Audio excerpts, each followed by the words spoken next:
absoluta oscuridad es cuando puede volver otra vez la luz.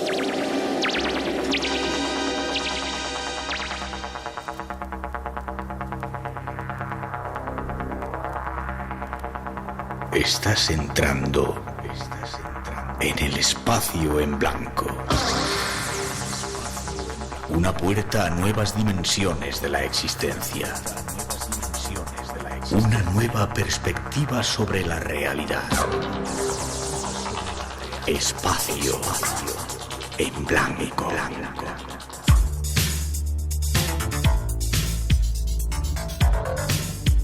Una producción escrita y dirigida por Miguel Blanco. Algo que comenzamos desde el estudio 102 de la Casa de la Radio, con los saludos de todo el equipo que hoy se encarga de realizar el programa.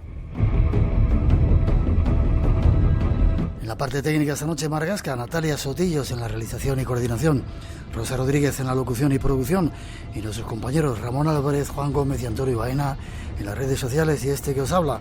Un placer de estar de nuevo juntos en esta aventura que nos llevará hasta las 4, las 3 en las Islas Canarias. Y abrimos canales de comunicación, ya sabéis, tenemos un WhatsApp, el teléfono es 633 50 50 11. En las redes sociales, Face, Twitter e Instagram, Blanco Radio, y un email, espacioenblanco@rtve.es. Estos son programas especiales del Espacio en Blanco y ahí va un avance de lo que nos espera.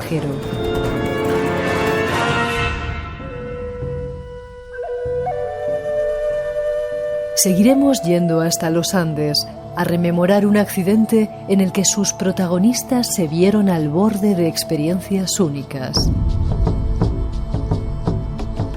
Y para terminar, viajaremos hasta Colombia para, de la mano de nuestra invitada, conocer algunos hechos escalofriantes que allí ocurren. Estas son nuestras intenciones de hoy.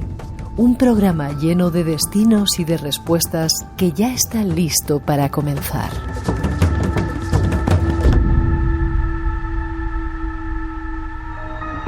Un país que, según dicen, no existe.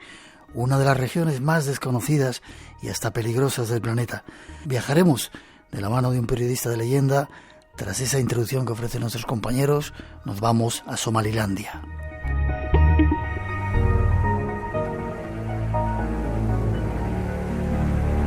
Esta noche estamos viajeros.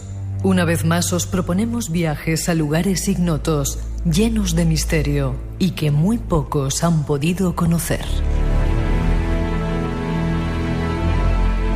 Para ello contamos con la presencia de una leyenda del periodismo de nuestro país, Luis Pancorbo. De su mano viajaremos hacia países que no existen, conoceremos historias de piratas y algunos otros misterios. Será sorprendente, ya veréis. Pero habrá más.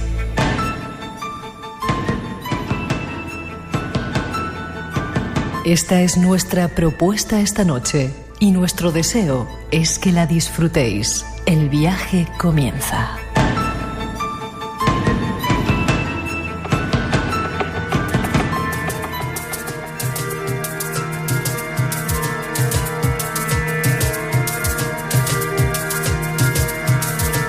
Ahí están nuestras intenciones para este programa especial de esta noche y solo nos queda saludar a nuestro primer invitado.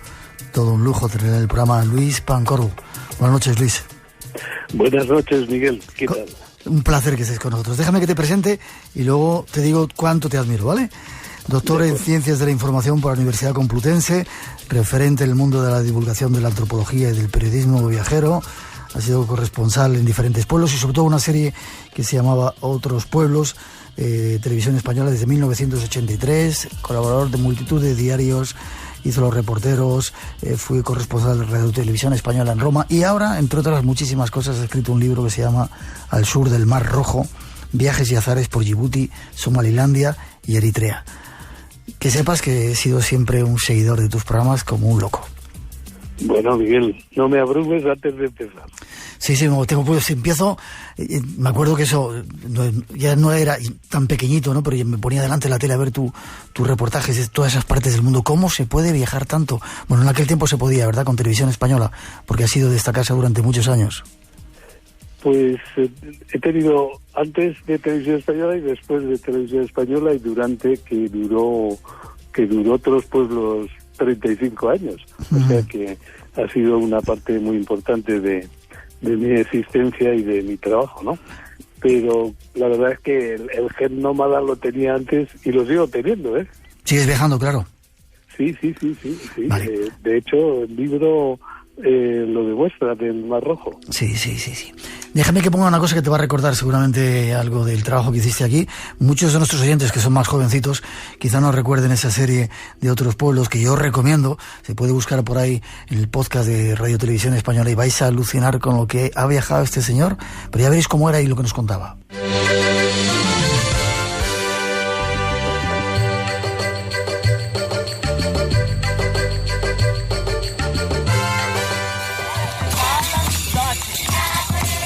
Esta es la cueva Musante, uno de los lugares más secretos o por lo menos remotos de toda Ruanda.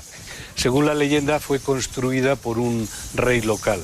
Lo que es cierto es que aquí durante el genocidio se refugiaron muchas personas y muchas de ellas murieron y sus restos aparecieron dentro de esta cueva. ¿Qué te recuerda esto, Luis? Bueno, ese no es el viaje más grato personalmente, pero necesario, emocionante, porque revivir el genocidio que, en fin, no está en carne viva, pero están los huesos por todas partes, hay recordatorios, hay cementerios de las matanzas que hubo en Ruanda. Los Hutus y los Tutsis. De los Hutus y los Tutsis. Más de los Hutus matando Tutsis, dicho sea de paso, porque en ese caso fueron los Hutus más pequeños los que mataban a los Tutsis más grandes, ¿no? Ajá. Y realmente es un viaje que marca mucho, ¿no? Ya. Siempre a la gente que viaja mucho le hacen esta pregunta. Si tuvieras que elegir un país entre todos los que has estado o un lugar, ¿cuál elegirías, Luis, antes de marcharnos a Somalilandia, Djibouti y esos otros lugares que queremos ir esta noche? ¿A cuál te irías a retirar? Mira, Miguel, que lo tengo muy reciente una posible respuesta porque ahora que estoy libre y capaz de organizar mi tiempo y mis pasos, pues dije, ¿qué? Pero fíjate, con todo lo que he viajado por Sudamérica y que yo he estado en casi todos los sitios, prácticamente todos, no conocía el Uruguay. Y he estado ahora en el Plata, en el verano del Uruguay, completando esta especie de mapa, ¿no? Uh-huh. Pero si me dices antiguos o otros sitios fascinantes, yo te diría, un poco coincido con el escritor Paul Bowles, que ya sabes que vivió y murió en Tánger, ¿no? Sí. Y él decía, amaba el desierto y la selva. Y entonces dice, lo mínimo de vegetación y lo máximo de vegetación. Y las dos cosas le atraían muchísimo, ¿no? Y bueno, pues yo como aprendiz también de viajero siempre, porque de eso nunca se cura uno, pues también lo suscribo.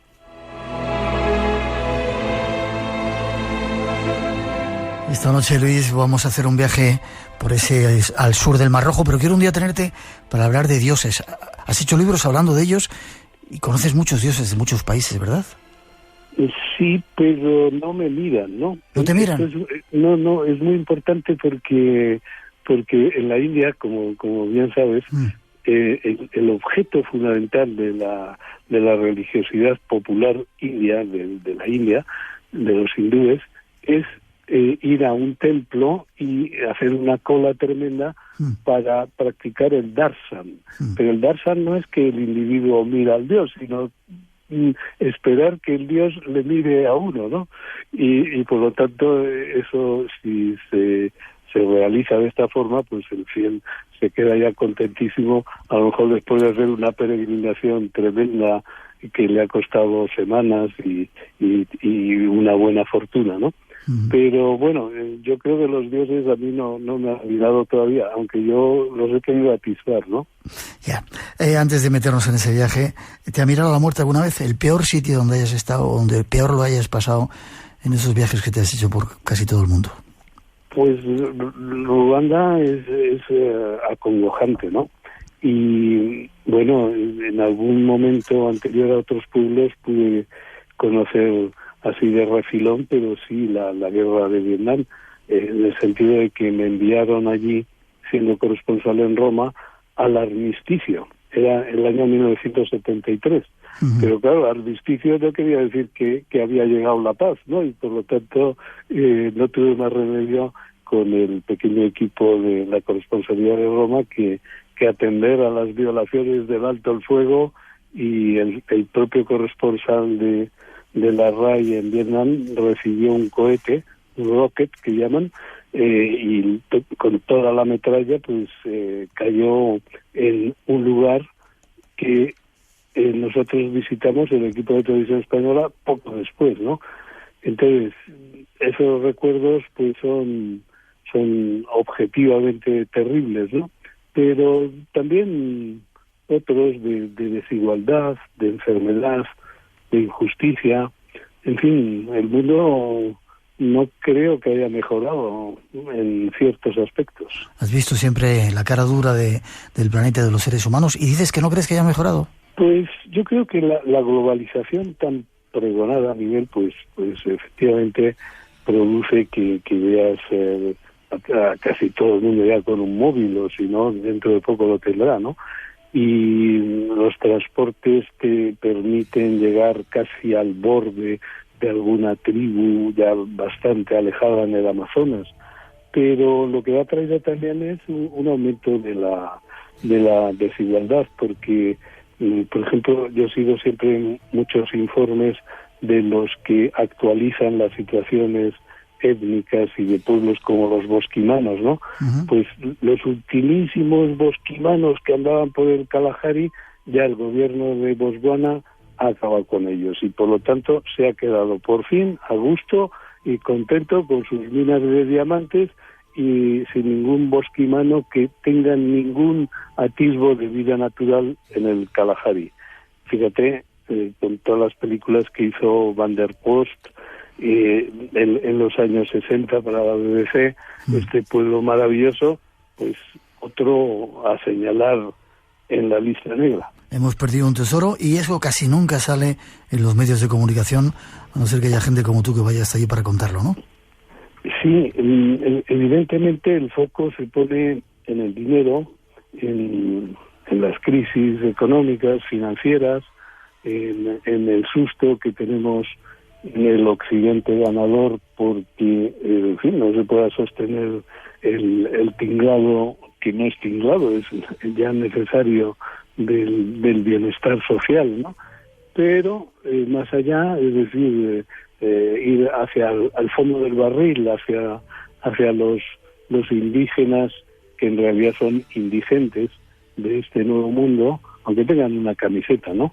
Pues eso pocas veces se hace. Este es nuestro invitado esta noche, Luis Pancorbo, toda una leyenda en el periodismo en nuestro mundo, en nuestro país, y con él nos vamos al sur del Mar Rojo tras esa introducción que ofrecen nuestros compañeros. Espacio en Blanco, en Radio Nacional, con Miguel Blanco.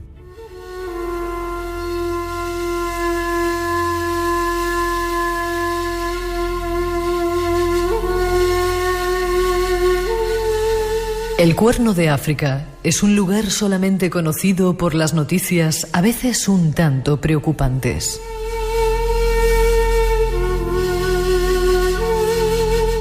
El Cuerno de África es la región del África Oriental ubicada en donde desagua el Mar Rojo con el Océano Índico, en la parte meridional del Golfo de Adén, frente a la península arábiga. Es en la actualidad una de las regiones más pobres del mundo, en donde el hambre es una amenaza constante, sobre todo en el sur de Etiopía, el lugar donde se originó la humanidad. Está conformado por la totalidad de los países de Somalia, Djibouti, Eritrea y Etiopía. El Cuerno de África cubre aproximadamente 2 millones de kilómetros cuadrados y está habitado por más de 100 millones de personas. En él se concitan algunos lugares llenos de misterios que esta noche deseamos conocer en compañía de nuestro invitado. La primera pregunta, Luis, ¿a quién se le ocurre, en su sano juicio, ir a un sitio como este? Bueno, perdón, no sé si está muy mal o... ¿Cómo te vas al Cuerno de África? Pues porque nadie quiere ir, ¿no? Y bueno, pues yo ya tengo un poco cubierta también la mochila con sitios que todo el mundo desea ir y hace muy bien, ¿no? Por ejemplo, a la India o a Japón, yo qué sé, a muchos sitios. Pero a Eritrea, en parte por la dificultad técnica de conseguir un visado y darse una vuelta, a Djibouti y a Somalilandia, que es una parte de Somalia, bueno, pues realmente es un territorio bastante virgen para el que quiera escribir y ver y observar y caminar un poco, tampoco hay que exagerar. Ya. ¿Tuviste muchas dificultades para poder entrar? En Eritrea sí, Eritrea es un poco, lo digo así para los posibles viajeros, pues una especie de Vietnam del Norte, ¿no? O sea, es un lugar muy sellado después de tener una guerra terrible de 30 años con Etiopía, y por lo tanto pasan olímpicamente de recibir turistas, viajeros o visitas, en fin, no tienen ningún interés, y por lo tanto cuesta muchísimo conseguir un visado, y si te lo dan es para hacer una especie de círculo en torno a la capital Asmara, pero vamos, un círculo con un diámetro de 100 kilómetros y en fin, que no puedes ver ni te autorizan a ver más. Es un sitio muy difícil de África, en ese sentido, por entrar. Luego, en fin, ayuda a que fue colonia italiana, claro. Ya. ¿Cómo son estos países? ¿Cómo es desértico, el Mar Rojo súper lleno de esos reflejos azules y corales, o es otro aspecto el que te dan estos países?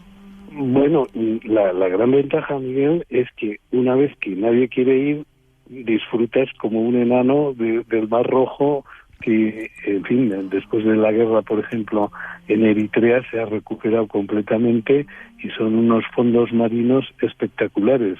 Había un explorador y un submarinista italiano, Folco Quilici, que fue un poco el equivalente a Cousteau en Italia, que decía, para mí, es decir, para él, lo mejor en cuestión de submarinismo y de peces de colores y de corales es el Mar Rojo, y tenía razón, porque es verdaderamente una concentración bellísima, ¿no? Y bueno, pues tiene también muchos encantos, pero ciertamente tienes que superar algunos hándicaps. Por ejemplo, en Djibouti, el calor más aplastante del mundo. Yo creo que no hay otro sitio que haga más calor que Djibouti.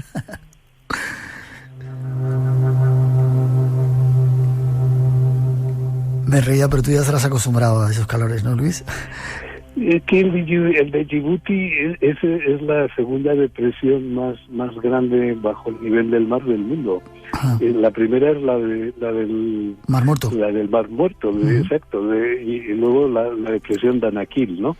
Y cuando viene el siroco combinado con el desierto, y había un poeta que se llamaba Supervielle, que bueno, era de origen francés, vasco-francés, y luego vivió en Uruguay, y al referirse a Djibouti, donde estaba la legión extranjera, hizo un poema a las palmeras de zinc, porque son las únicas palmeras, unas que se construyan con metal, capaces de sobrevivir en Djibouti, ¿no? Palmeras de metal por el calor, porque claro, las naturales no aguantan. Ni siquiera una palmera, con lo resistente que es, ¿verdad? Porque es la palmera de los oasis y del Sáhara, es capaz de darse en Djibouti, ¿no? Yeah. Y con lo mismo, eso es el nombre de un cafetín donde iban los legionarios del Djibouti y que todavía queda. Si alguien quiere verlo, de Palmiaga Ansink es el bar bueno de Djibouti capital. Has vivido muchas aventuras y quiero preguntarte un montón de historias, pero te estuviste bañando con tiburones ballena, que son habituales ahí, ¿no? Esto, si me lo puedes contar breve y entramos en otros temas. Pues es uno de los lugares, no el único, pero donde tienes ese privilegio, porque los tiburones ballena, afortunadamente, no son carnívoros y por lo tanto no te hacen el menor caso. Y menos mal, porque tienen el tamaño de ballenas y el aspecto de la boca de un tiburón, pero son completamente inofensivos para el buceador, que en fin, hasta lo podrías tocar, pero no conviene porque tiene una piel como de lija, ¿no? Como lija. Estuviste muy cerca de ellos, ¿no? Sí, a punto me acordé que decía el instructor, no lo toques, porque siempre dices, joder, ya dentro de poco, o dentro de extendiendo la mano un poco más, ya lo puedo tocar a un tiburón ballena. Qué suerte. ¿Por qué no se habla de estos países? ¿Hay algo misterioso en ese lugar? Hay riquezas también y quizá por eso hay que estar calladito para pillarlas. Bueno, Djibouti tiene que traer todo de Etiopía, ¿no? Hasta la luz, ¿no? Y es carísima, por cierto, y la luz es esencial en Djibouti para el aire acondicionado, para los frigoríficos. Pero en fin, primero fue la legión extranjera, ahora los Estados Unidos tienen allí una base, y bueno, pues con ciertas subvenciones y muchos organismos ahora que vigilan la piratería del Mar Rojo, pues va adelante, ¿no? Pero más interesantes y más grandes que Djibouti, que después de todo es la Somalia francesa, ¿no? Pues es la Somalia inglesa, que sí estuve, que es Somaliland, un país que se declaró independiente, se segregó del resto de Somalia, y bueno, pues dicen que no lo reconoce nadie, por cierto, ni siquiera en la Unión Africana, pero bueno, pues tienen su moneda y tienen su bandera y tienen su ejército, y es muy interesante ir a un país que no existe, ¿no? Eso me provocó tanto que un día me presenté en el aeropuerto de allí y te hacen un visado en el mismo aeropuerto y pude visitarlo un poco, y es un país muy interesante. Ahora en la segunda parte del programa vamos a hablar de esa Somalilandia, ese país que no existe. Hay una costumbre curiosa que es el cat, un alimento para santos. ¿Qué es eso que toman allí? Bueno, alimento... Eso lo he cogido de tu libro, ¿eh? El alimento para santos. Sí. Bueno, el cat produce... Es una especie de anfetamina, ¿no? Es como... Lo más equivalente sería la hoja de coca de los Andes y el cat del Mar Rojo, porque se toma, se come, no se masca, se come en Yemen, en Djibouti, en Somalia. Y se traga, claro. Sí, se come con un poco de agua y para adentro, ¿no? Es una hojita verde y vale, pues, no mucho, unos 5 euros un ramo. Y bueno, pues la gente, sobre todo en Djibouti y en Somalilandia, pues hacia eso del mediodía se va a un puesto, se compra un ramo y desaparece hasta conseguir algo que llaman allí la Suleimanía, ¿no? La hora del Salomón, del rey Salomón, que bueno, pues ellos interpretan que es la hora de la sabiduría, que les llega después de comerse todo un ramo, que para lo cual hay que tener, bueno, pues afición, y tiene algunos que otros efectos, ¿eh? ¿Es una droga y además permitida por el gobierno? Vamos, es que el gobierno hace reuniones sin que, vamos, si no hay CAT no hay reunión, ¿no?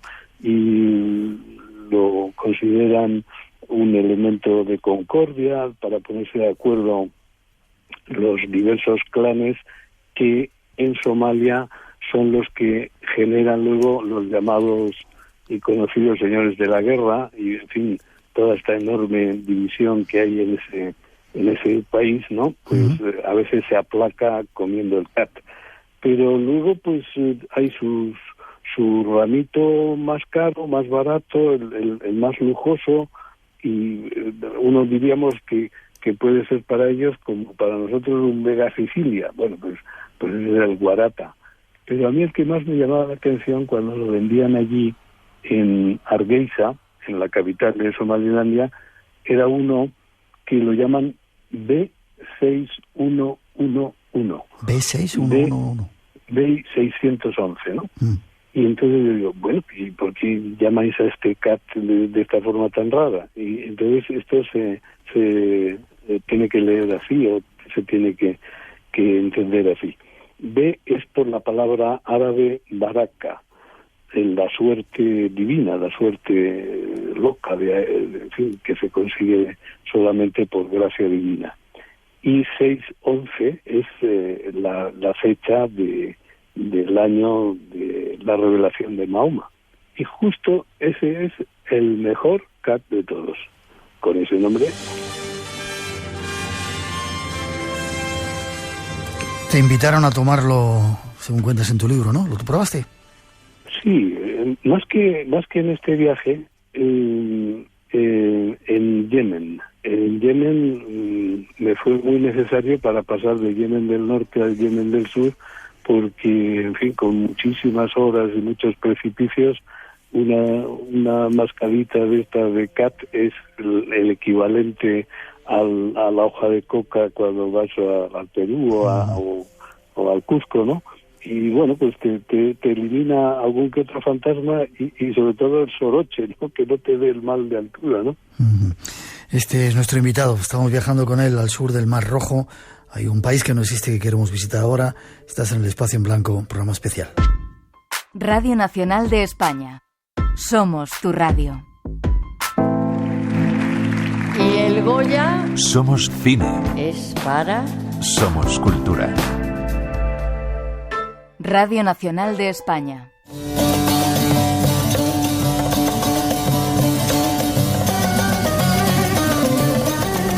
Ponemos rumbo a Somalilandia, el país que no existe.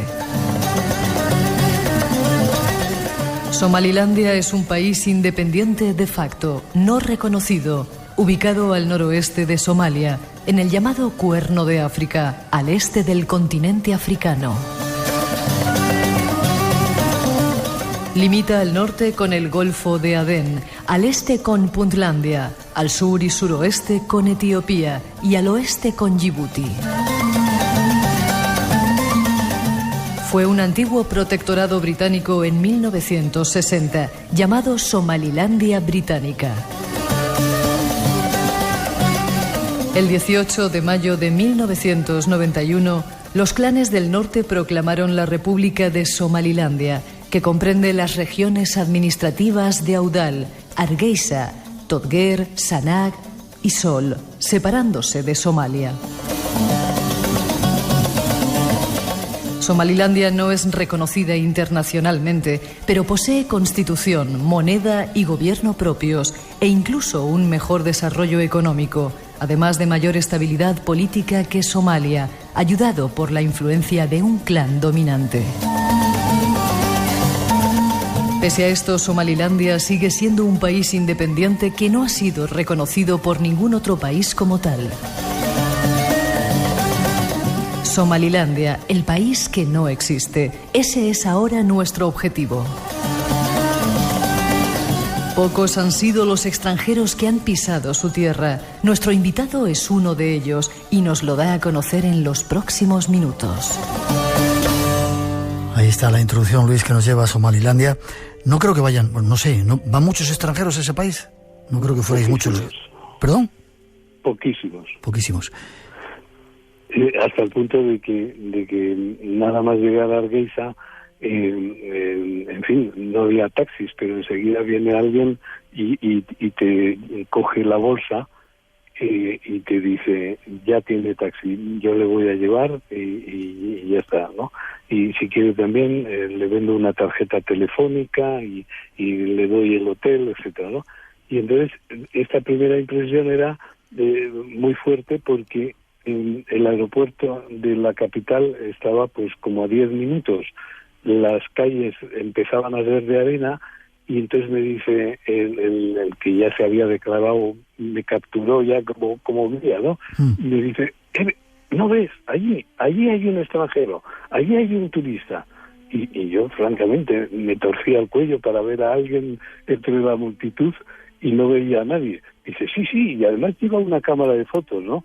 Bueno, pues me quedé con las ganas de ver si era un producto de la desazón de mi día ya inicial o el sueño del cat, pero luego no vi a nadie más que a mí mismo en el espejo, y yo dije, ¿será verdad?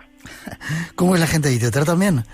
Porque es un país, o sea, una zona que, bueno, está declarada como tremendamente peligrosa, evidentemente allí no van turistas, pero la gente del pueblo, ¿cómo te trata? ¿Cómo te mira? Bueno, para moverse, en fin, ya una vez instalado en Hargeisa, te van a suministrar un agente obligatorio de un cuerpo especial de la policía que te va a acompañar con su Kalashnikov. Es decir, eso sería el único tributo que el viajero tiene que pagar, así un poco fuerte, por viajar en Somalilandia. No puedes hacerlo de forma libre. Él se va a sentar en el coche donde tú estés o en el taxi con su Kalashnikov, pero bueno, al final una persona muy simpática, un cabo concretamente, y que, bueno, pues al llegar a ciertas poblaciones, pues desaparecía porque siempre tenía ahí un primo, o mejor una prima, y por lo tanto, bueno, pues esa te hacía disfrutar de algunos momentos de no estar en una vigilancia tan fuerte para tu protección, es decir, para que no te secuestren o no seas objeto de algún atentado, como si eso lo pudiera evitar. Pero como gesto me gustó, sí. ¿Hay tesoros, hay riquezas en la zona? Es el país que tiene más camellos en relación a la población, y por lo tanto su mayor riqueza, su mayor exportación son los camellos, y bueno, pues cuando son de carreras, eso sí les da dinero porque van todos a los Emiratos, a Arabia Saudita, pero el resto de verdad son piedra sobre piedra y arena sobre arena, de forma un poco no tan deprimido como el terreno como en Djibouti, sino con ciertas lomas y tal, pero recursos de cierta importancia, aparte de cabras y camellos, pues no los he visto, ¿no? Vale, lo que sí viste y estuviste fueron unas pinturas extrañas que había. Cuéntame un poco esa aventura y dime tu opinión. ¿Qué eran eso que estaba ahí reflejado? Bueno, en un gran canchal allí entre montes, en un sitio que se llama Las Gel, pues es uno de los lugares con pinturas rupestres, yo diría, más ricos de toda África, con lo cual me estoy exponiendo mucho porque tenemos las pinturas de Argelia, de Tassili, del Tassili, del Hogar, todo esto, y tenemos las de Sobilo en Botswana, ¿no? Que se le llamaba el Louvre de los bosquimanos, ¿no? En pinturas rupestres, pero por las dificultades políticas y bélicas de Somalia y por siempre la lejanía de estos lugares, pues no se conoce Las Gel, y es un lugar fantástico de pinturas de hace unos 5.000 años que hablan de una civilización, hablan con sus magníficas pinturas, de una civilización que tenía evidentemente a la vaca como punto fijo, como punto de atención, como riqueza y como todo, ¿no? No voy a ya decir que era una diosa, pero bueno, son unas vacas muy adornadas, de grandes cuellos, enormes. Los hombres, en cambio, son puntiformes, son minúsculos. En fin, ahí lo importante es la vaca. Yeah. Y lo curioso es que ahora no hay ni una vaca en el país. Es decir, lo que sí evidencia es que ha habido un cambio climático en estos 5.000 años de tener un país con pastos suficientes para tener vacas a tener un país donde las cabras sobreviven y los camellos, y gracias, ¿no? Según he estado leyendo en tu libro, que me lo he leído en nada, he de decirte, en esas pinturas también había, quizá tú que no estás metido en estas cosas del misterio, no sé, no lo interpretes así, ¿no? Pero tipos un tanto raros, altos, con como escafandras o círculos en sus cabezas, ¿los viste? No, en Las Guel no he visto así este tipo de pinturas. Más bien las figuraciones humanas son puntiformes y son muy esquemáticas, como en el arte esquemático y levantino que tenemos aquí, ¿no? Pero el culto de la vaca es evidente, y sí que pues lleva evidentemente a una raíz, a una procedencia que tiene que ser Egipto. En Egipto la diosa Hathor, sobre todo en ese templo que le hizo casi desmayar a Champollion, el de Dendera, ¿no? Que es, yo creo, lo más bonito que he visto yo en Egipto, ¿no? Pues bueno, ese es el templo de la diosa vaca Hathor, la que entre sus cuernos pues lleva el disco del sol, ¿no? En Somalia son unas pinturas rupestres con unas vacas de enormes cuellos, taraceados, llenos de collares, en fin, todo esto representado en pinturas sucintas, ¿no? Pero que evidencian que el animal no solo daba leche, daba también mucho contento metafísico. Ya. ¿Qué quieres decir, hablando de la diosa Hathor, que quizá estuvieron allí los egipcios, como parece ser que se cuenta, una expedición de la reina Hatshepsut y gente de alrededor en el país de Punt? ¿Ese podía ser ese país misterioso? Pues en eso tienes toda la razón, porque sí hay la evidencia de que la tierra de Punt pudo coincidir, tiene muchos puntos, valga la redundancia, para que coincidiera con Somalilandia.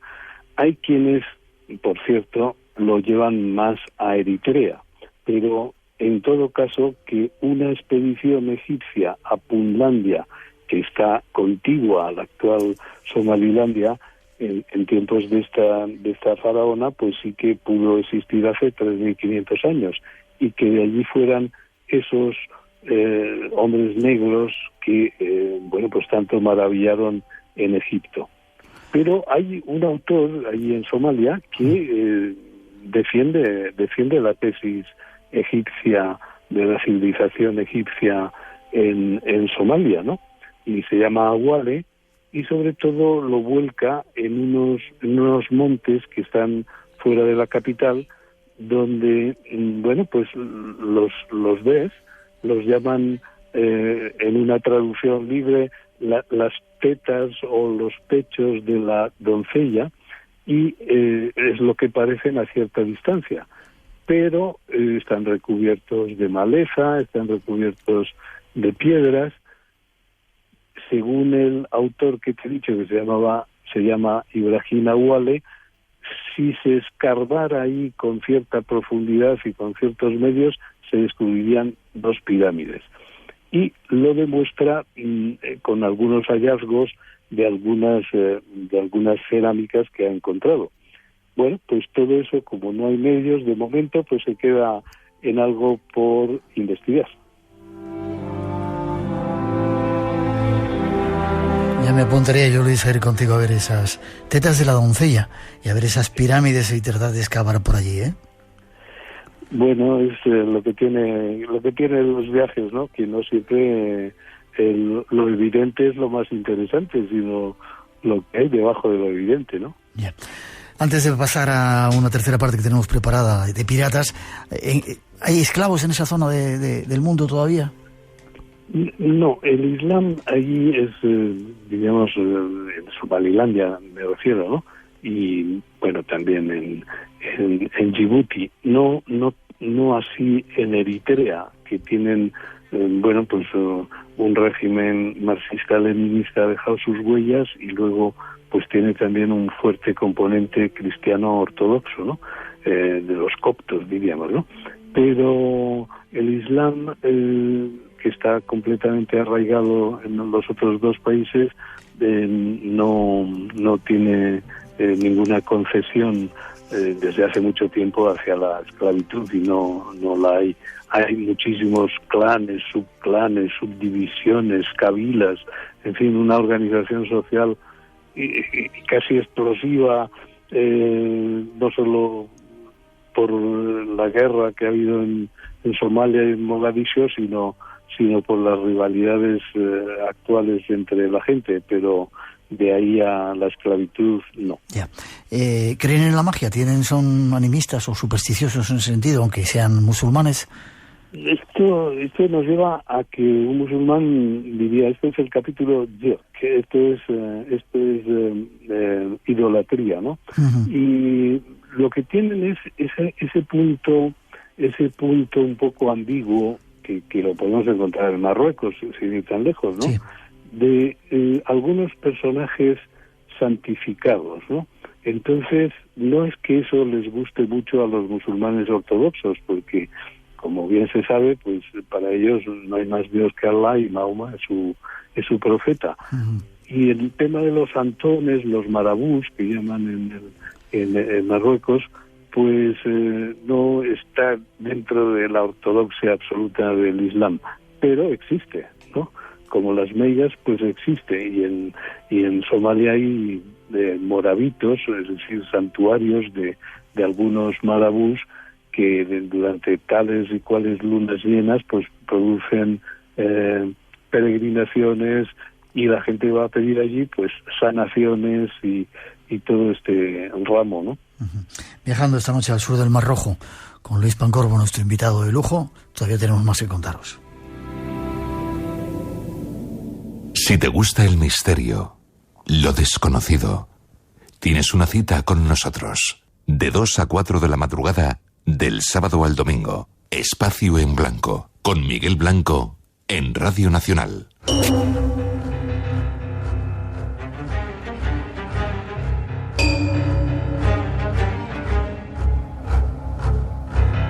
La piratería marítima es un crimen ancestral que sigue muy presente en pleno siglo XXI y representa una gran amenaza para la seguridad marítima internacional. A pesar de que en Occidente es un fenómeno prácticamente inexistente y que suele evocar a personajes de leyenda de otras épocas, muchos países en vías de desarrollo la padecen de forma muy real y persistente. En África, esta amenaza se ha hecho notoria en las últimas décadas y alcanzó su culmen con el auge de los ataques piratas en las costas somalíes hace apenas unos años. Hace poco más de un lustro asistimos al radical incremento de la actividad pirata en las aguas del Cuerno de África y el Golfo de Adén. En Somalia, paradigma mundial de Estado fallido, la situación de extrema pobreza y las débiles estructuras estatales hicieron que cientos de jóvenes vieran en la actividad pirata una forma rápida y efectiva de ganar dinero. Es por ello que las organizaciones piratas no lo tuvieron nada difícil para reclutar a nuevos integrantes. A lo largo de la costa se crearon varios asentamientos de piratas donde se acuartelaban para dirigir las operaciones. Los piratas somalíes, a diferencia de los asiáticos, acostumbran a ir fuertemente armados con armas automáticas y lanzagranadas y suelen llevar a cabo sus ataques lejos de la costa. Piratería y otros misterios de esta zona es lo que ahora queremos conocer de la mano de nuestro invitado. Luis, cuando hace unos cuantos años escuchábamos hablar, quizá muchas veces por primera vez, de esta zona, era por los piratas. ¿Por qué en esta zona había tradición antiguamente, o de repente surge el fenómeno de estos piratas marinos? Bueno, siempre fue una zona, diríamos, sujeta al contrabando de armas. Ya, por ejemplo, Djibouti en época francesa, pues de allí se pasaban armas para Etiopía. pero ciertamente hace, vamos a poner, unos 10 años empezó a tomar un auge tremendo la piratería en el Mar Rojo y en todos los sitios que habéis mencionado en el reportaje, que está muy bien, por cierto. Y entonces hubo muchísimos secuestros de naves comerciales que atraviesan la puerta de Bab el-Mandeb y entran en el Mar Rojo y posteriormente se encaminan al Mediterráneo. Eso suponía, hasta hace muy poco, el 50% del comercio mundial y sobre todo de la carga petrolífera, ¿no?, que venía de Persia y de los Emiratos, etcétera, ¿no? Y por lo tanto, todo este tema se tuvo que tomar medidas que se han reflejado en una operación Atalanta en la que participan pues prácticamente todos los países occidentales, es decir, de la OTAN y luego también Japón. España tiene un destacamento en Djibouti y entre la eficacia de la operación Atalanta, por ejemplo, España tiene destacados allí aviones y dos barcos.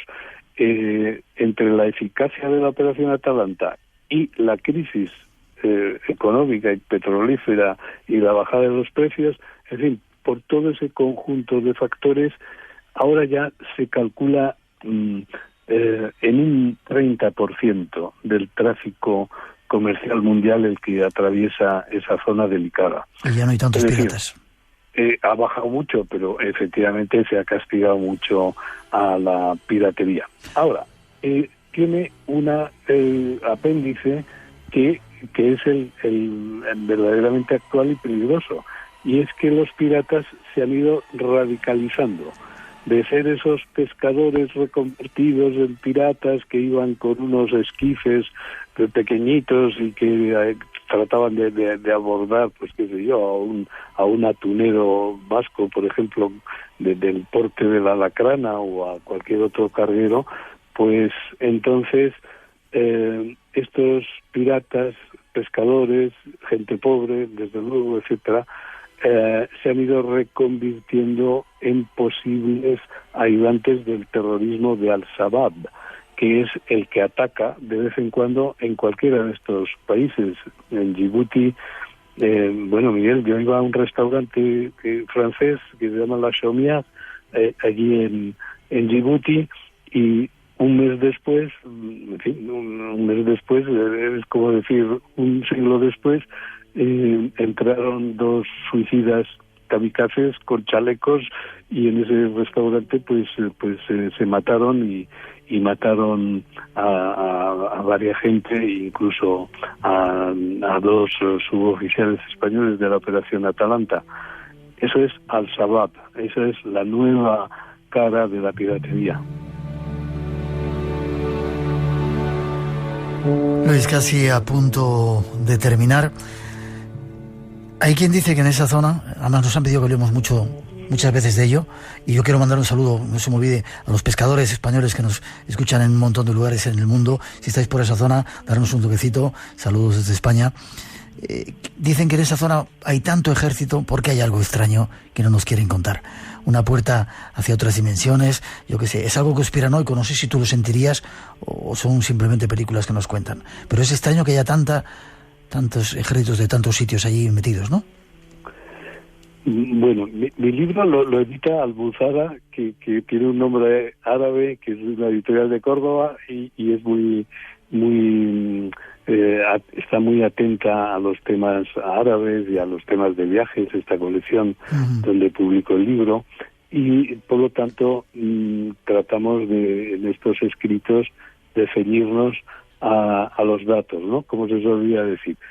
Lo cierto es que en la zona hay un lugar marino que es marino, es decir, es un estrecho, y por lo tanto no hay nada que yo sepa más que un estrechamiento de las tierras y del agua del Índico en dirección al Mar Rojo, que se llama desde toda la antigüedad Bab al-Mandeb. y Bab es puerta en árabe y Al-Mandeb las lágrimas, es la puerta de las lágrimas. ¿Y por qué desde toda la antigüedad se llama la puerta de las lágrimas? Por la cantidad de naufragios y la dificultad de cruzarla, por la conjunción de mareas y vientos, etcétera. La puerta de las lágrimas es, diríamos, el peaje que todos los marinos que se dirigen al Mar Rojo desde el Índico tienen que pagar. Pero más que eso, yo no te podría decir.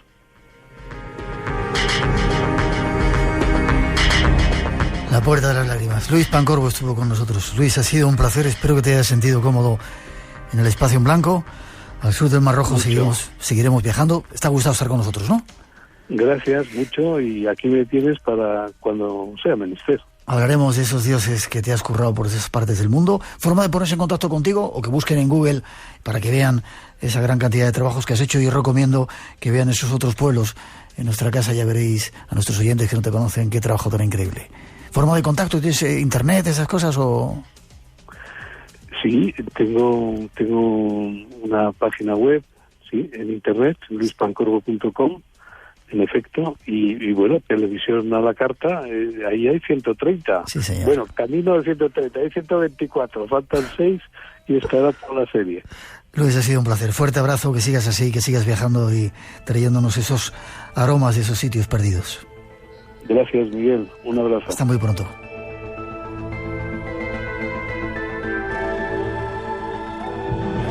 Somalilandia, el país que no existía o que no existe, de la mano de Luis Pancorbo, una leyenda en el mundo del periodismo en nuestro país.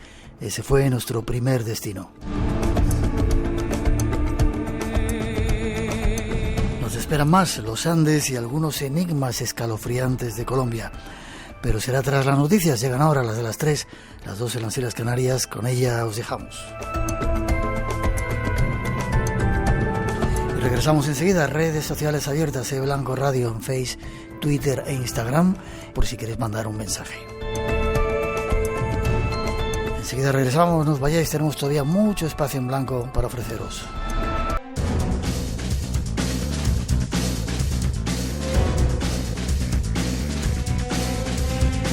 Volvemos después de las noticias de las 3, las 2 en las Islas Canarias. Y es de nuevo el tiempo del espacio en blanco. 1 hora tenemos todavía por delante y 2 destinos esperando: los Andes y Colombia. Saludos a todos los que seguís conectados en Radio 1 y en Radio 5, o descargando el podcast en cualquier parte del mundo.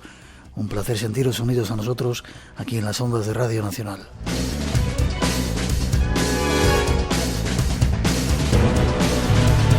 Y para continuar nos espera una compañera. Conoce muy bien Colombia y hasta allí nos lleva a conocer algunos de sus secretos. Ya veréis qué curiosos.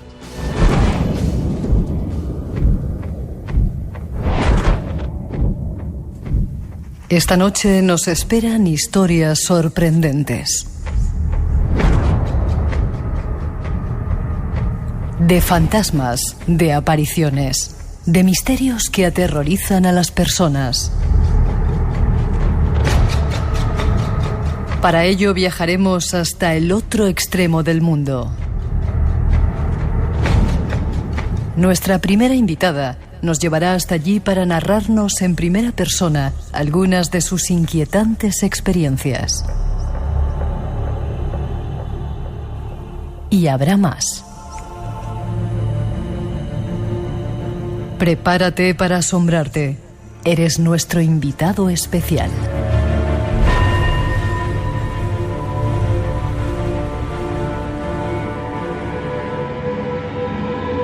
Buenas noches, Mado. Buenas noches. ¿Cómo estás? Muy bien, encantada de estar aquí con vosotros. Dice que no se pone nerviosa. Déjame que te presente. Porque has viajado un montón, has vivido en Inglaterra. Sí. En 2014 te alzaste con el prestigioso premio de novela Ateneo Joven de Sevilla, con la novela La Santa, que yo la tengo y la medio leído todavía. Eres directora de la editorial de la revista Spectrum Magazine y luego licenciada en Filología Hispánica, doctora en Lengua y Literatura. Doctorado en Lengua y Literatura Española, Teoría de la Literatura, Literatura Comparada, Lingüística General. ¿Cómo has tenido tiempo para todo? Doctorado en Lenguas, Culturas... No lo digas, que tengo 2 y se va a hacer muy largo. ¿Cómo tienes tiempo para tanto? Pues no tengo mucho, la verdad. Duermo poco. Sí. Vale. ¿Te gusta el misterio? Me encanta. Lo que me pasa es muy humano, que es que quiero saber qué hay al otro lado de la puerta. Cuando te refieres puerta, al otro lado de esta vida. Sí. Quiero saber lo que hay un poco al otro lado de la puerta, ¿no? ¿Qué hay más allá? ¿Por qué estamos aquí? ¿Quiénes somos? Esa clase de cosas, ¿no? Vamos esta noche a disfrutar de algunos de los casos que ha investigado nuestra invitada Amado. Nos vamos tras esa introducción. Preparaos. Esta historia les pondrá los pelos de punta, por lo menos a más de uno. En Siberia, una población cercana a Bogotá, un equipo de Noticias Caracol que grababa en la zona captó varios sonidos extraños y cánticos religiosos, al parecer, que algunas personas atribuyen a seres del más allá. ¿Es un efecto natural o se trata de un fenómeno paranormal? Buscamos las respuestas.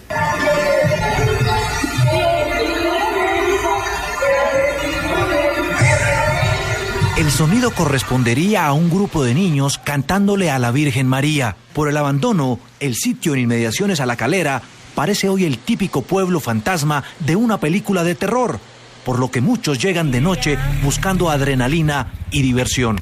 Aquí funcionó una fábrica de cemento con cable aéreo para transportar la piedra, 3 hornos, iglesia, escuela y casas para los trabajadores. En 1999 se cerró la planta quedando solo un cadáver de concreto y hoy se hacen operativos no para espantar fantasmas del más allá, sino para espantar a curiosos del más acá. Este es el sonido real de un coro de niños interpretando un canto mariano.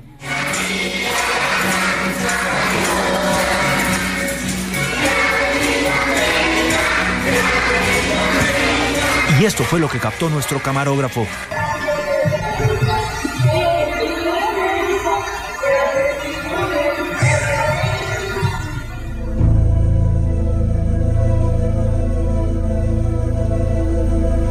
Coros de niños. Es otra de las historias que esta noche nos relata nuestra invitada. Esto lo sacamos mientras estábamos documentándonos acerca de tu trabajo. Lo sacaban las noticias también, coros de niños. Escuchábamos el coro normal y luego lo que habían captado serían voces psicofónicas o algo así de esa manifestación de los niños. ¿Has tenido experiencias donde los niños se manifiesten? Sí, de hecho en Colombia es muy común que los fantasmas sean niños. ¿Sí? Sí. ¿Por qué? Y bueno, culturalmente cada sociedad o cada cultura tiene unos sistemas de creencias que tienden a dar una serie de explicaciones de acuerdo a sus sistemas de creencias propiamente dichos. Y lo que aquí a lo mejor un gallego diría que es la Santa Compaña, pues allí son brujas. Y lo que aquí es un fantasma de un hombre, allí es un niño. O sea, allí son las brujas. ¿Y los niños? Sí, se le achacan muchísimos fenómenos paranormales que se dan lugar allí o inexplicables. Se les da la explicación de que ha sido una cosa de brujas, o a esa persona le han hecho brujería, o a esa casa le han hecho una brujería. Y en muchos de los lugares encantados que he visitado allí o que tienen una historia de apariciones y tal, las presencias son niños. Es muy curioso. Vale, pues cuéntame alguna. Creo que era un cerro del Oro. Sí, esa no está en el libro, pero es una historia muy bonita. En el Cerro del Oro hay una historia... ¿Dónde está situado? En Manizales. ¿Y dónde está Manizales? Perdón, que no sabemos mucho de Colombia. Pues ahora mismo en el mapa de Colombia, que es súper grande, no sabría decirte, pero no está muy lejos de Medellín. Desde Medellín llegarías fácil. Yo iría a Medellín para ir a Manizales antes. Entonces, la historia de los niños dulces es muy curiosa porque, cuentan que allí había lo típico, un orfanato, se incendió, murieron unos niños, vendría a ser como el camping de los alfaques, pero trasladado a Colombia, ¿no? Entonces cuentan que si tú subes allí a una determinada hora, de las 11 de la noche, con tu coche, llegas subiendo por el cerro, paras en el kilómetro 5 exacto, tal, a las 11 y tal, y espolvoreas las ventanillas de los cristales del coche con polvos, harina es lo que usan normalmente, y sacas unos caramelitos y los llamas. Los niños dulces vienen. ¿Niños dulces se llaman? Se llaman niños dulces. Los niños dulces no solamente vienen, y hay gente que asegura que los ha visto, porque es que esto es que a la gente lo asegura que los ha visto, ya trasciende lo que es la leyenda urbana en sí. Dejan además huella de su presencia, de su visita en esos cristales, porque te los tocan, por eso ponen la la harina para llevarse ese trofeo de los niños dulce. Y tengo testigos de personas que los han visto y conozco a investigadores que siguen muy de cerca este fenómeno y acuden religiosamente a ver si tienen encuentros con ellos y si los ven o no los ven. Y es una historia bellísima, a mí me parece súper romántica.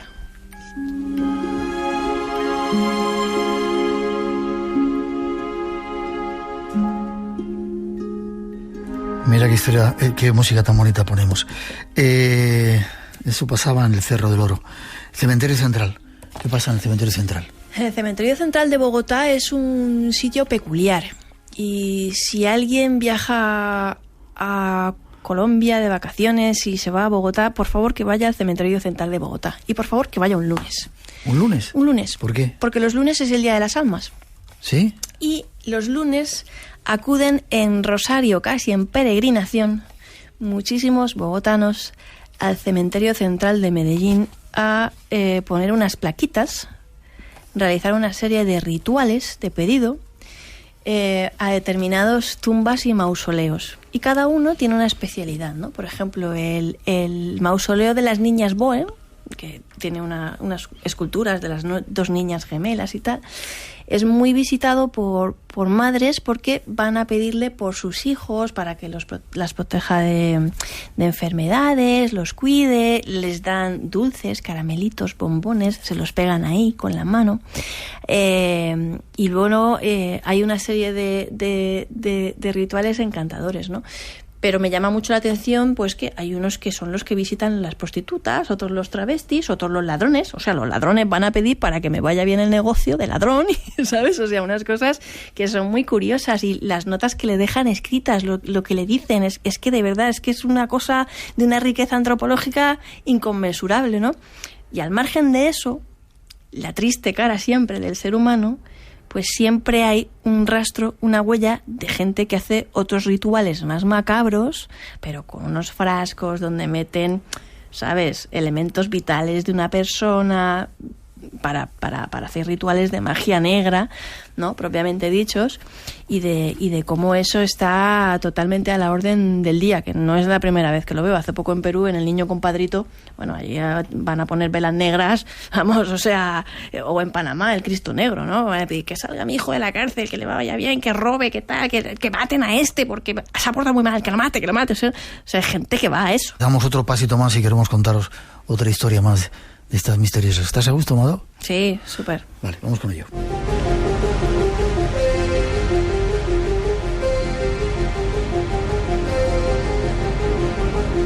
Viajemos ahora hasta un hotel que lleva el sobrenombre del Hotel de los Suicidas.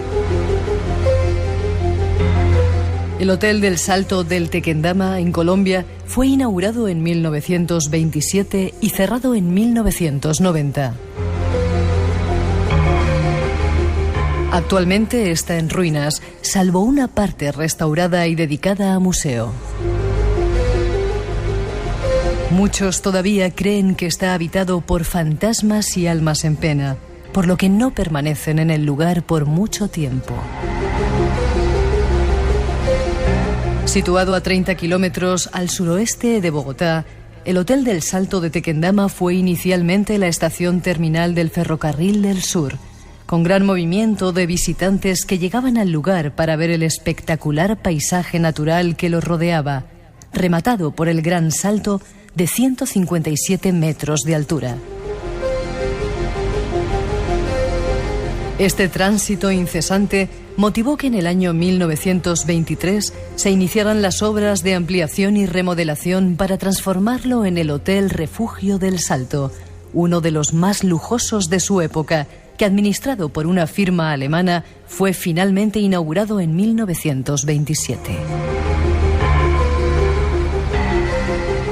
De estilo neoclásico veneciano, contaba con 1.480 metros cuadrados cubiertos, construidos sobre el acantilado y distribuidos en 5 niveles, con 2 subsuelos de servicios, 2 plantas dedicadas al gran salón de ingreso, el bar-restaurante, las 15 habitaciones y una torre mirador.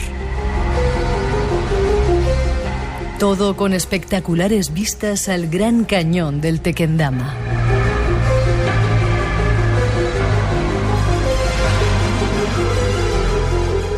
Pero ¿qué ocurría en este extraño lugar? Dejemos que nos lo cuente nuestra invitada.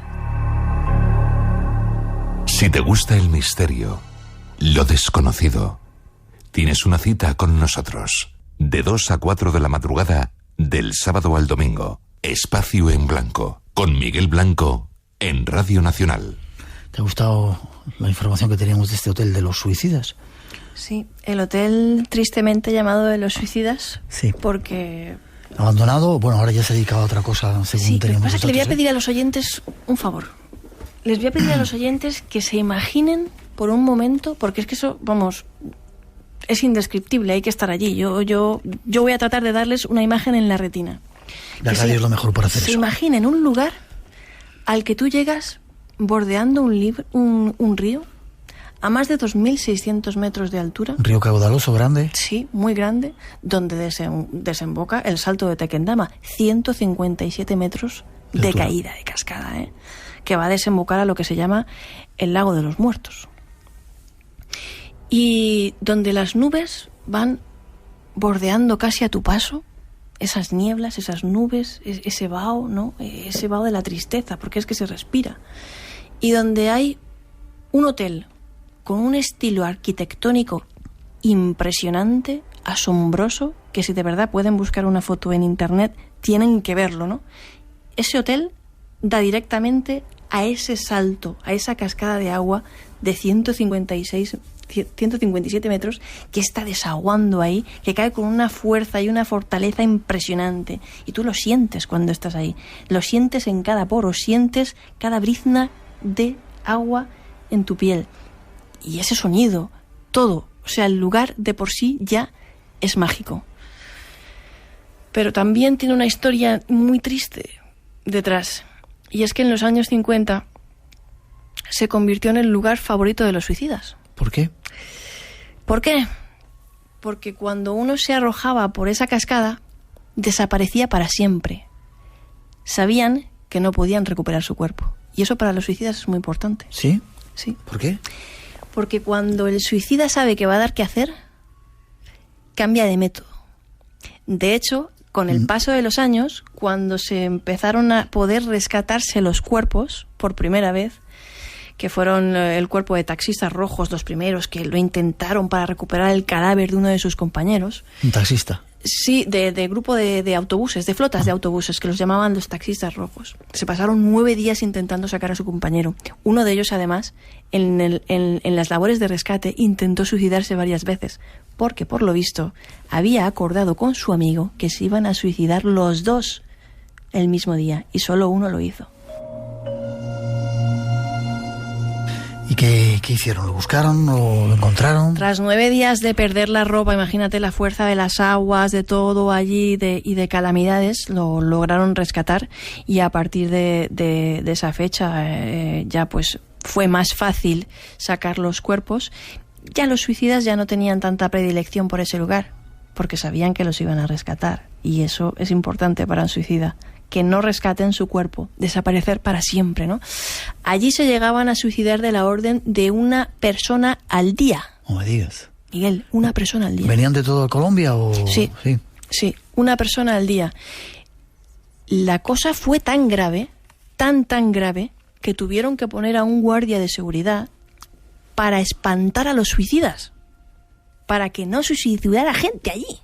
¿Era fácil llegar hasta el borde del salto y tirarse desde allí? Sí, es fácil. De hecho, yo caminé hasta allí, no sin cierto pavor, porque la verdad es que... es que eso da vértigo, ¿sabes? Y hay unas piedras allí que bajas un escalón y es que es una malabrizna y ya no existes. Y la cuestión es que ese guardia estuvo muchos años allí intentando evitar que la gente se suicidara, y entonces la gente aprendió que tenían que ir a partir de las 5 de la tarde, que era cuando el guardia se iba a su casa. No me digas. Fíjate, el empeño que una persona que definitivamente se harta de la vida puede llegar a tener para lograr su propósito. La cosa era tan macabra que incluso había gente que iba con sus cámaras fotográficas para intentar captar al suicida cuando se tiraba. Y de hecho también hubo gente que antes de suicidarse se hizo foto y la dejó para la posteridad con una notita. Supongo que la gente que vivía allí verían luego muchos aparecidos. No creo que la historia continúa de esa manera, ¿no? Exactamente. La gente que vivía allí acabó viendo muchos aparecidos. Algunos incluso decían que durante la época en la que el hotel estuvo funcionando como tal, ya pasaban cosas raras. Algunos de los huéspedes amanecían con moratones, arañazos, una serie de historias, ¿no?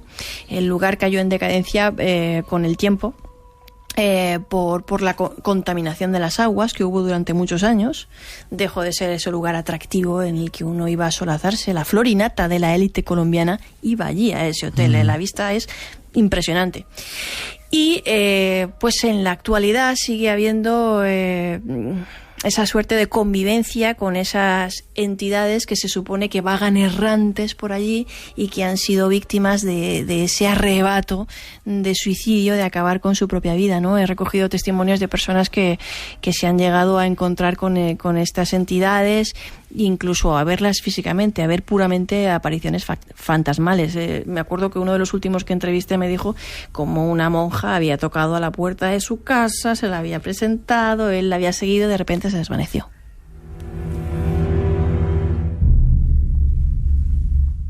Vamos casi con el último caso que nos vas a contar. Cartagena de Indias, el Museo Naval del Caribe. ¿Qué pasa ahí? ¿No? Pues el Museo Naval del Caribe es un lugar que yo también recomiendo a todo el mundo que vaya, aparte de que vayan a Cartagena de Indias, que es la ciudad amurallada. Bueno, es un lugar encantador y muy romántico. El Museo Naval del Caribe tiene una historia peculiar porque en el pasado funcionó como hospital en los trágicos tiempos del cólera, una epidemia que mató a muchísima gente y que asoló la ciudad.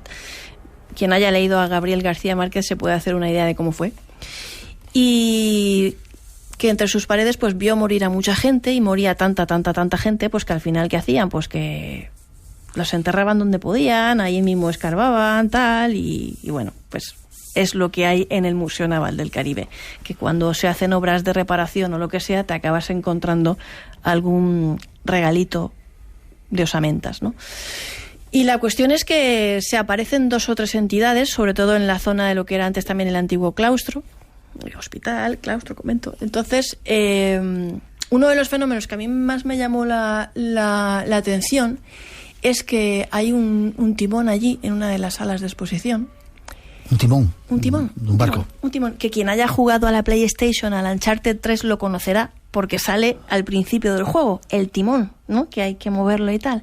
Pues ese timón se mueve solo, pero es que no es un timón fácil de mover. Vamos a ver. ¿Se mueve solo? Sí, pero es que no es un timón que digas, mira, esto lo haces así, se mueve. No, es que eso hay que hacer, o sea, hay que hacer fuerza para moverlo. Y ese timón hizo que todos los trabajadores salieran una noche totalmente espantados, corriendo del lugar ahí como en estampida, y no volvieran a entrar hasta que vino uno de los altos cargos de la Marina, bueno, es el Museo Naval del Caribe, y el alto cargo se quedó así como que le contaron la historia y no quería entrar. Y al final mandó a otro a que entrara, muy a su pesar. El otro entró con la pistola y les dijo, ya no se mueve nada, podéis entrar, ¿no?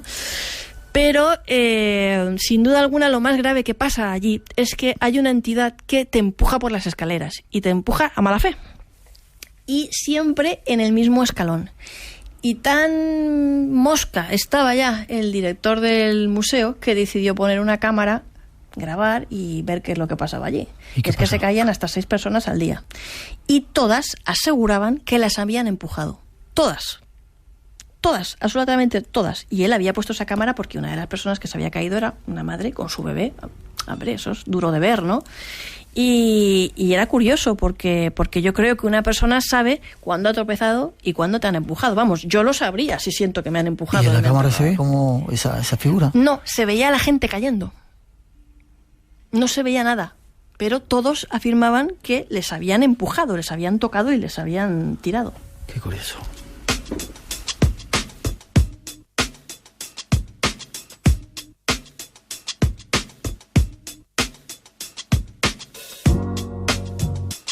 Esta musiquita nos dice que tenemos casi que marcharnos. Espero que hayas disfrutado de estar con nosotros. Muchísimo, ha sido un placer. ¿Cuándo vuelves? Cuando quieras. Cuando queráis. Vale. ¿Hay una segunda parte de historias que vas a seguir haciendo? Sí. Sí, ¿y se puede decir algo de tu siguiente libro o de esos trabajos que estás haciendo? Bueno, si quieres. ¿Te interesa la vida después de la vida? Muchísimo.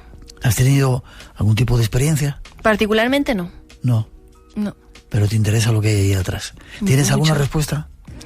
Alguna que otra. La revelaré aquí en el primer sitio. Vale. Forma de contacto contigo. Si te quieren preguntar cosas, decirte cosas, ¿dónde se te busca? Mi Twitter, Mado Martínez. ¿Sí? Y mi página web, madomartinez.com. Ahí están todas mis redes sociales. Que me escriban, que me encanta hablar con la gente, que me cuenten cosas y escuchar. Vale. Ha sido un placer, Mado. Espero volver a verte por aquí. Muy bien. Y te deseo lo mejor y te felicito. Gracias. Espero volver a verte. Igualmente. Gracias. Radio Nacional de España. Somos tu radio.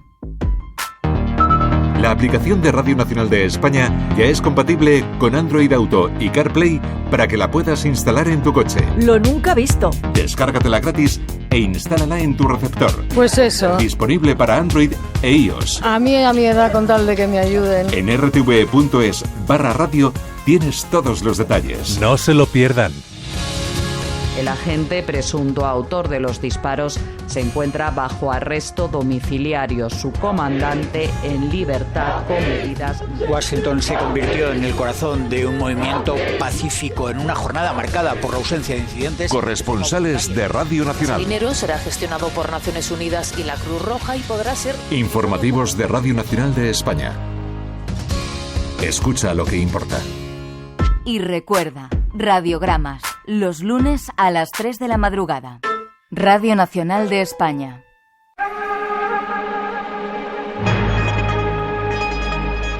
Espacio en Blanco.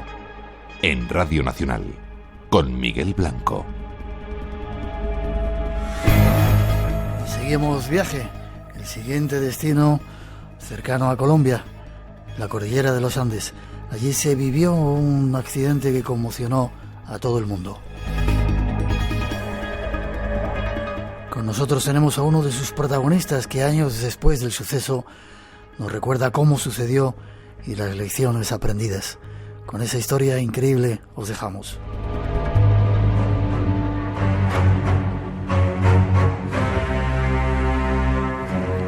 Esta noche queremos rememorar una historia trágica que acabó siendo un milagro de supervivencia. Se la conoce como la tragedia o el milagro de los Andes. El accidente del vuelo 571 de la Fuerza Aérea Uruguaya, conocido popularmente como el milagro de los Andes, ocurrió el viernes 13 de octubre de 1972, cuando el avión militar con 40 pasajeros y 5 tripulantes que conducía al equipo de rugby All Christians, formado por alumnos del Colegio Uruguayo Stella Maris, se estrelló.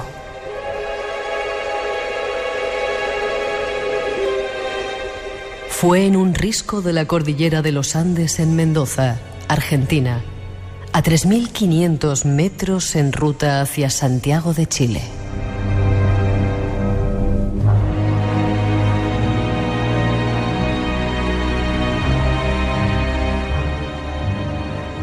A 3.500 metros de altitud y 15 grados bajo cero, 16 hombres se apiñaban contra la estructura del pequeño bimotor Fokker uruguayo estrellado en los Andes en un intento de darse calor.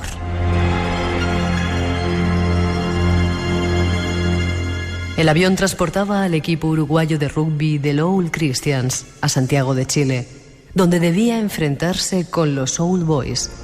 Pero el 13 de octubre de 1972 se estrellaba en la cordillera de los Andes. Murieron 29 de sus pasajeros.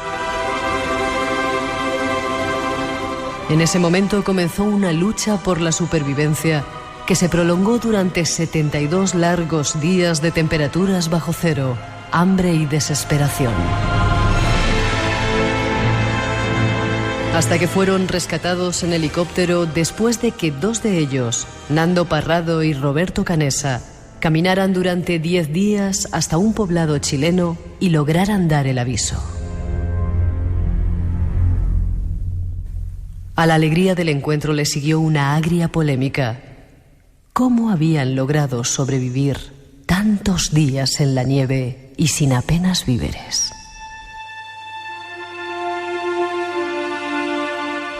Esta noche tenemos con nosotros a uno de los supervivientes y queremos conocer en su propia voz parte de los hechos ocurridos.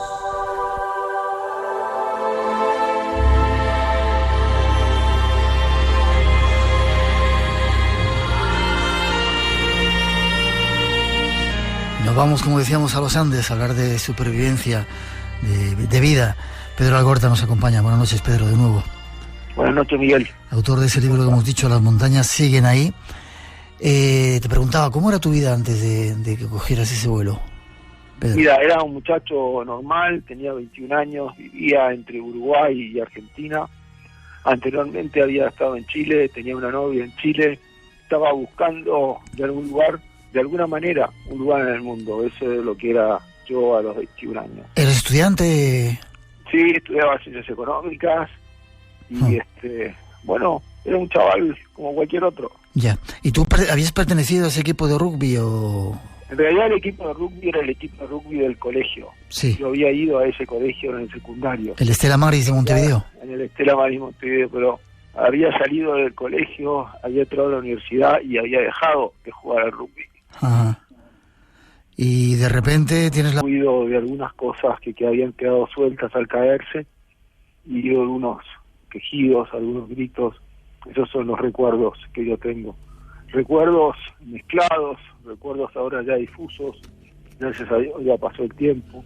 Recuerdos que son incompletos, no puedo recordar todo. Hay muchas partes del accidente que no los puedo reconstruir. No sé en qué asiento estaba, por ejemplo. Nunca pude reconstruir esa parte.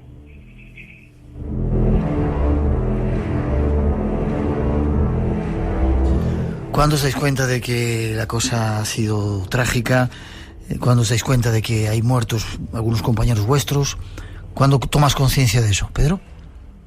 Mira, el shock es tan fuerte, el golpe es tan fuerte que eso demora un tiempo hasta que te das cuenta de que te has accidentado en los Andes y no lo puedes creer. Pero también lo que pasa es que no te haces preguntas. De golpe amaneces ahí, rodeado de cadáveres, en el medio de la cordillera, todo blanco, todo destrozado, y tú ahí vivo, entero. Te tocas, te das cuenta de que no tienes huesos quebrados, que no sangras, y bueno, y ahí te levantas y caminas hacia atrás, y te parece como que si hubieses estado ahí siempre, pero no entiendes qué fue lo que pasó. Uno es incapaz de darse una explicación. Es la sorpresa, es lo más fuerte de todo, no puedes creer lo que ha pasado. Ya. 45 pasajeros iban, 13 murieron a causa del impacto y al final solamente 16 sobreviviríais a esos 72 días que estuvisteis allí. Así es, en el momento del impacto murieron 18, quedamos 27 personas vivas, después tuvimos una luz, una avalancha, unas toneladas de nieve que nos cayeron encima. Ahí murieron 8 más y después murieron 3 por distintas heridas recibidas y desnutrición que tuvimos. Ya.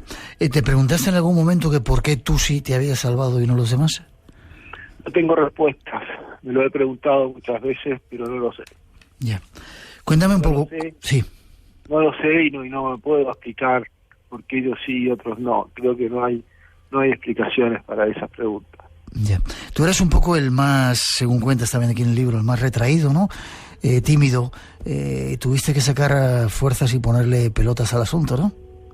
Sí, yo tuve que ponerle pelotas al asunto. No sé si soy el más tímido, el más retraído. Hay algunos que tienen también una vida personal importante, tranquila.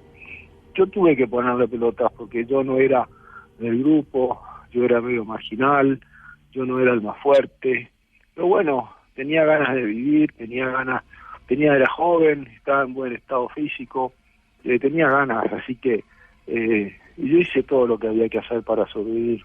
Ya.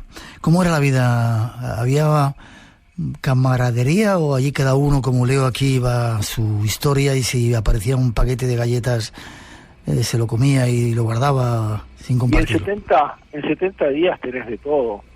Había situaciones de gran camaradería y generosidad, pero también había momentos de tensión, había momentos de conflicto, había disputas, queríamos de alguna manera ocupar distintos lugares.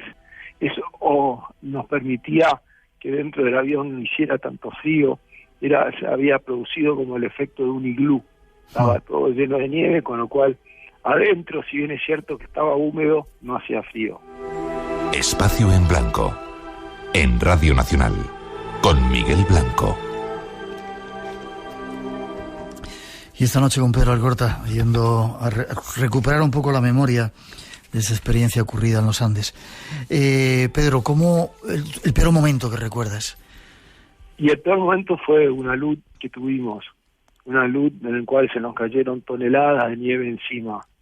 Y la nieve tapó el avión y entró dentro del avión por la parte de atrás, que estaba abierta hacia la montaña. Yo recuerdo de que estaba durmiendo en el piso y de golpe me tapó totalmente la nieve.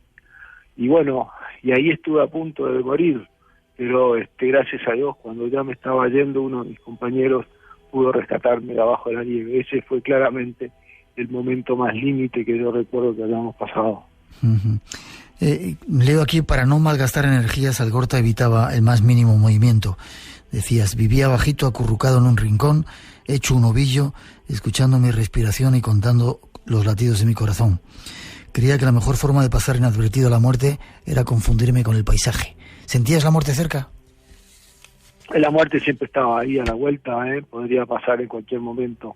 Yo lo que digo es que he pasado horas, de alguna manera, sintiendo mis manifestaciones vitales más básicas. Yo he pasado horas sintiéndome el pulso, mirando mis costillas moverse al respirar, muy en contacto conmigo mismo. Esa era la mejor manera de mantener la vida, ¿no? De gastar poca energía, de concentrarse en lo más básico, en lo más vital. Leo aquí también que intentasteis... Bueno, que hubo un momento que pasó un avión por encima, pensabais que os habían localizado y os comisteis toda la comida, valga la redundancia, que había en el avión. Sí, pensamos que nos habían localizado, creímos que creer eso, y bueno, y entonces arrasamos con todas las provisiones que teníamos. Total, al día siguiente íbamos a ser rescatados. ¿Y qué pasó cuando al día siguiente no llegaba el rescate? Bueno, al día siguiente escuchamos en la radio que el avión no solamente no nos había visto, sino que habían decidido cancelar la búsqueda. Ahí nos dimos cuenta de que nadie iba a venir por nosotros y que teníamos que hacernos cargo nosotros mismos de lo que estaba pasando. Supongo que sería un golpe muy duro, ¿no? ¿Cómo dices? Que supongo que sería un golpe muy duro ese. Sí, no teníamos capacidad para recibir golpes demasiado duros. Fue una mala noticia más. Acuérdate que se me estaban muriendo todos mis amigos, que teníamos frío, que teníamos hambre. El hecho de que no nos venían a buscar fue un dato más. Era un dato que confirmaba que no íbamos a poder esperar demasiado a los de afuera. Intentábamos comer trozos de asiento, el cuero de las maletas, los zapatos. ¿Ocurrió así? ¿Comíais todo lo que pillabais? Sí, comíamos lo que tratábamos de comer, por eso no lo podíamos comer. No era digerible, con lo cual lo desechábamos.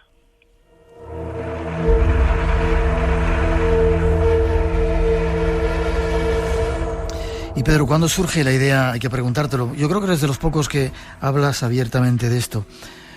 ¿Cuándo surge la idea de comeros a vuestros compañeros?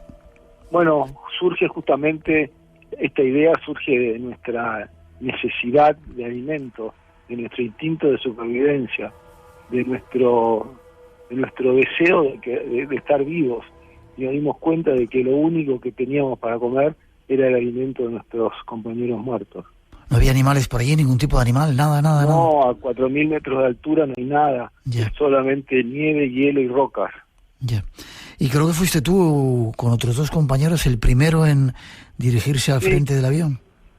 Sí, fuimos con otros dos compañeros y bueno, y ahí tuvimos que empezar a alimentarnos del cuerpo de nuestros compañeros y lo hicimos en principio con mucha impresión, pero después no nos producía ninguna sensación extraña, ni mucho menos, sino que era nuestra conexión con la vida, era nuestro contacto, nuestro cordón umbilical, era lo que nos mantenía con vida. ¿Cómo cortabais los trozos de carne? ¿Con un trozo de vidrio, como veo aquí? Con vidrios, había alguna navaja por ahí, hacíamos lo que podíamos. ¿Y la cocinabais o lo comíais cruda? No, al principio lo cocinábamos, después comimos crudo. Ya. Leo aquí que no era canibalismo, ¿era otra cosa? Eso es antropofagia. Ya. Es antropofagia, y ¿sabes qué?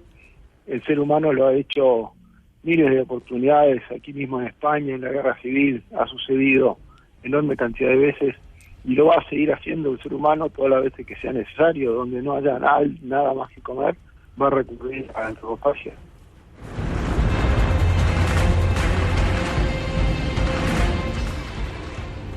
Te preguntaban que a qué sabía la carne humana, ¿a qué sabe? Mira, qué sé yo, sabe a vida. A vida. No se me ocurre otra explicación, pero sí hay otra explicación. Imagina que te cortas el dedo, te sale sangre, te chupas la sangre, eso es la vida, sabe a ti mismo. Ya. ¿Cómo fue la reacción de los compañeros cuando tuviste que tomar esa decisión? ¿Los compañeros en el avión? Sí. Sí, bueno, todos comimos. A algunos les costó un poquito más, pero todos querían vivir, todos comieron, no había otra cosa, así que fue algo que poco a poco lo fuimos haciendo. Aquí leo que como católico, eres católico, ¿no? Sí. Recurriste un poco a la religión para quitarse ese tabú de comer. Bueno, esas son cosas que dijimos y que eran necesarias en su momento. Ya. Yo estoy convencido de que nadie se convenció por lo que dijimos, sino que nos convencimos porque era lo único que podíamos hacer para seguir vivos. Ya. ¿Crees en la vida después de la vida? Sí, claro. Sí crees. En aquellos cuerpos no estaban tus compañeros ya, ¿verdad? No, ya no estaban allí. Ya. Casi ya para... no estaban allí. Sí. Ya eran cuerpos, no eran mis amigos, habían sido mis amigos, ya no eran más. Ya. Casi para terminar, Pedro, ¿cuándo surge la idea de que alguien vaya a buscar ayuda y el resto os quedéis allí? Mira, cuando nos damos cuenta, después de la luz, de que si nos quedábamos ahí íbamos a morir, porque en cualquier momento podría haber otra avalancha de nieve, ahí empezamos a trabajar fuertemente para enviar una expedición que nos saca de la montaña. Y ahí fue cuando elegimos a nuestros caminantes, que eran aquellos que estaban mejor preparados física y anímicamente. Y bueno, y ellos empezaron a caminar, el grupo trabajó para ellos, hasta que finalmente ellos pudieron salir de la cordillera y enviar ayuda para que nos rescaten. ¿Tardaron 70 días después. ¿Cuántos días? 70 días después ellos caminaron 10 días por la montaña, cruzaron prácticamente toda la montaña, toda la cordillera de los Andes. Ya. ¿Y ellos regresaron con la ayuda? Sí, uno de ellos, Fernando Parrado, subido a uno de los helicópteros, dirigió el camino, deshaciendo el camino que él había hecho, hasta que finalmente logró encontrarnos, y 14 nosotros estábamos esperándolos. Ya. 22 de diciembre era casi en Navidad. Así es, en la víspera de Navidad del año 72. Ya. Pedro, casi para terminar, ¿qué supuso, de qué aprendiste de esa terrible experiencia? Mira, a mí me cuesta decir qué aprendí o qué no aprendí, porque yo no sé qué hubiese sido yo si no me caía en los Andes. Obviamente tengo la experiencia y la montaña a cuestas, pero creo que lo más importante que he aprendido es de la enorme capacidad que tiene el ser humano de levantarse de las cosas que le pasan.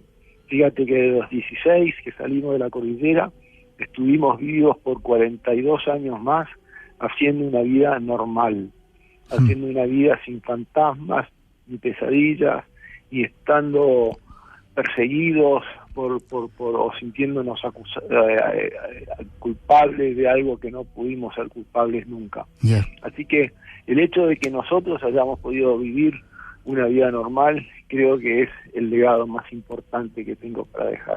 Yeah. ¿Tienes hijos? Tengo 3 hijos españoles. ¿Españoles?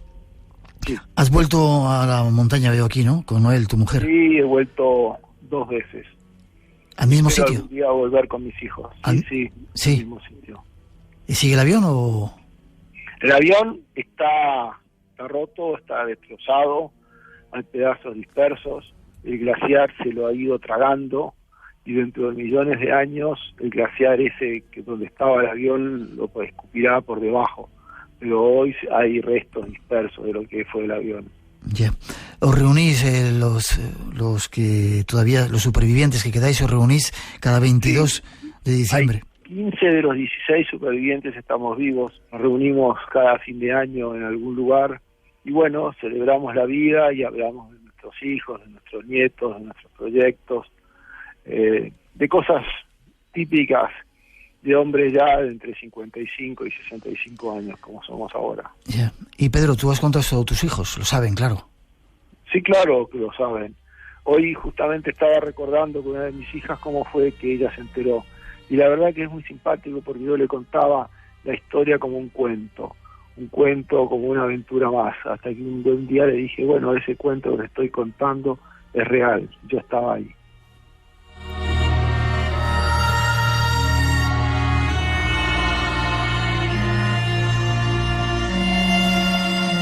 Pedro Algorta, uno de los integrantes de ese vuelo 571, y autor del libro Las montañas siguen ahí.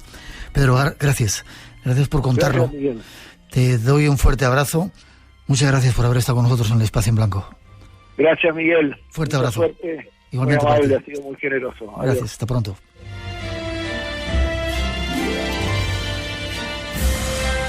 Si te gusta el misterio, lo desconocido, tienes una cita con nosotros.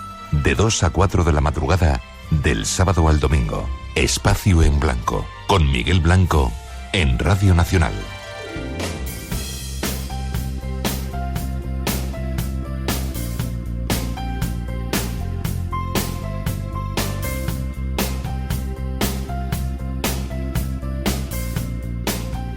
Llega la hora de la despedida.